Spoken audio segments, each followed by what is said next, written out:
Мама, я тебя тоже очень люблю. Когда приеду, не знаю, здесь все по-другому. Я очень люблю Россию, но Москва открыла для меня ее совершенно иной.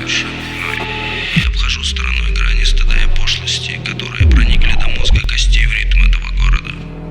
Здесь люди готовы ладить с мерзостью и бескультурием, напополам с испорченностью и грязью. У нас в горах люди живут по законам чести. Для нас гость — это свет в дом, жена — хранительница мира и спокойствия, а мужчина — благополучие в семье. Москва — это не Россия. Настоящая Россия — это Чечня. В Москве женщины и мужчины не уважают друг друга. Девушки выставляют свою красоту всем на показ, ведут себя вульгарно и мужеподобно, а мужчины поддаются мимолетным соблазнам и похоти. Я смотрю на моих братьев, которые родом из тех же мест, и понимаю, что столица превратила их в безвольных людей, покорных насилию и хамству, заставила забыть все наши традиции и культуру. Мне стыдно и больно за то, что они забыли, кем являются и как должны вести себя в гостях.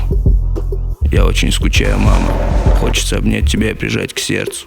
Мама, пока я нахожусь в Москве, я буду разрушать стереотипы.